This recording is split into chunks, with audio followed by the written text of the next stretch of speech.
Are WWE signing a major New Japan star this month? We'll talk about it. Plus, AEW quietly sign an indie standout. And future John Cena plans have been revealed. It's all in the Cultaholic Wrestling News right now. WWE have had their eyes on pro wrestlers from New Japan Pro Wrestling as of late. Another one could be WWE bound. Yeah, this comes from PW Insider, and they say sources in Japan have confirmed WWE is attempting to court current New Japan Strong Women's Champion Julia, hoping to sign her to the company. One source stated that talks are far enough along that Julia is expected at the WWE Performance Center sometime this month. I'm smiling because I'm so genuinely happy about this. Beyond her incredible in-ring work, Julia has an absolutely amazing level of charisma and poise, so it's a no-brainer that WWE would want her.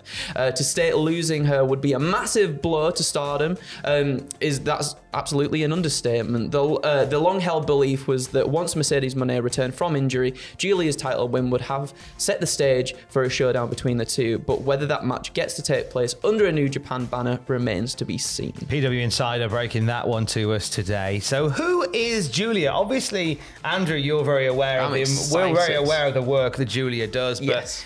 In case you're not familiar, born in England back in 1994 to a Japanese mother and Italian father, moved back to Japan when she was 1 year old and she started training with Ice Ribbon in 2017. She had 120 matches in her first year or so of wrestling. She signed with Stardom in 2019 and she quickly became a key figure. World of Stardom, Wonder of Stardom, Goddess of Stardom championships would come very soon after that.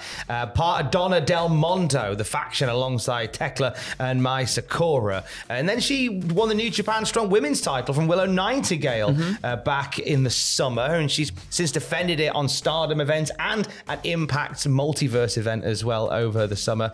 Now, she's due she's due her flowers because she's just been an incredible force. Yeah, and it feels like just the trajectory she's been on has just gone up and up and up and up and up in such a short space of time as well. I think a lot of people are coming to know who Julia is and what she can do, and I'm really happy about that. And do you know something that popped into my mind, right? When we were talking yesterday about this new faction within WWE, with Kairi Sane, Io Sky. Oh. And now, so I was hearing, so I saw a few names getting tossed around, and when it said in the thing, someone who is someone who nobody would think of, and I know we said Meiko Satomura. What if it's Julia? Ooh. That would be a tasty little treat. That would be a spicy meatball. Yeah, and I think, you know, she's so good, and she's very she's very what's the word, like she's very quite stiff in what she does, like quite a hard hitter. That's what I was looking for. So I think she gels so well with you know, if we get Asuka in there as well, get Kairi and Io, it would be a lovely little faction right there. Incredible. I realised I called her a spicy meatball, which is appropriate. She's half Italian. Oh yeah, there you go. That works Look at that. magnificently, as she would in WWE. Will Ospreay's somebody that WWE is currently touting from New Japan. We could see a 2024 where we have Ospreay and Julia from New Japan, both under the WWE umbrella. That would be insane. Stranger things have happened.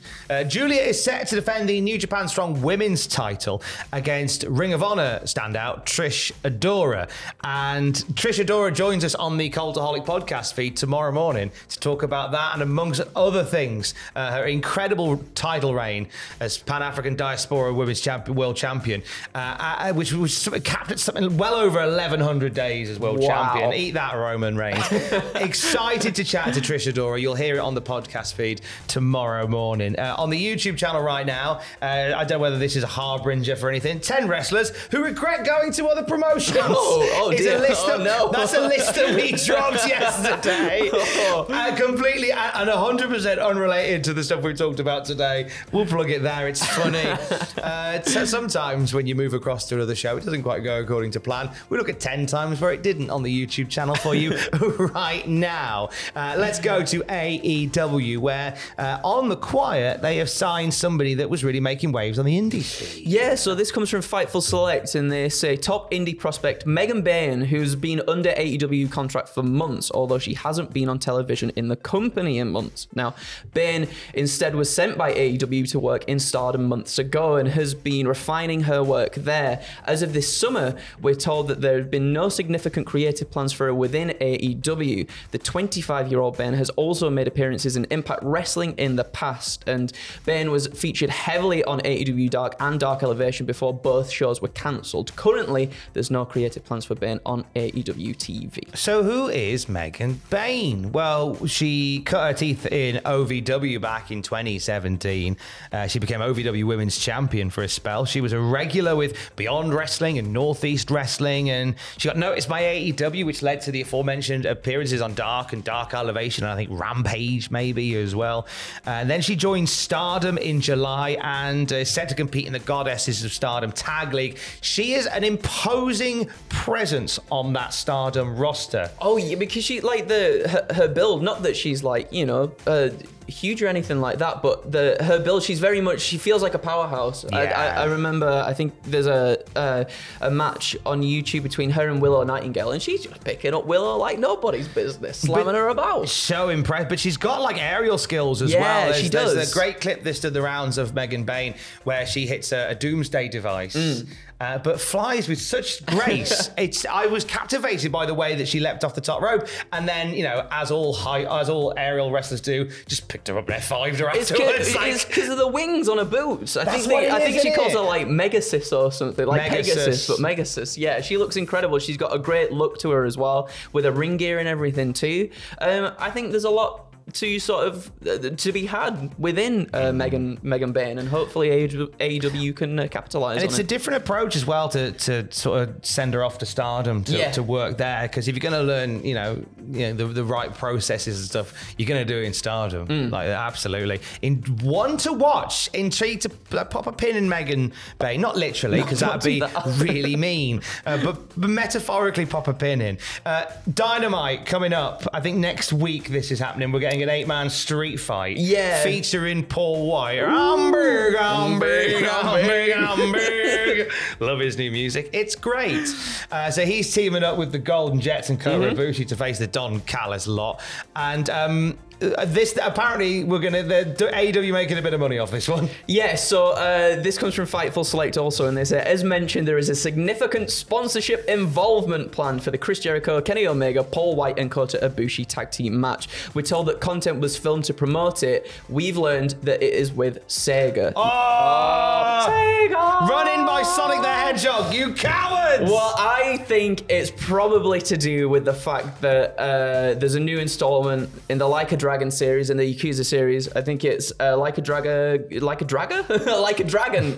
Gaiden, and I think it's probably in sort of some partnership there with that one. But who knows? Maybe Sonic does come out. Maybe Kenny Omega paints himself blue.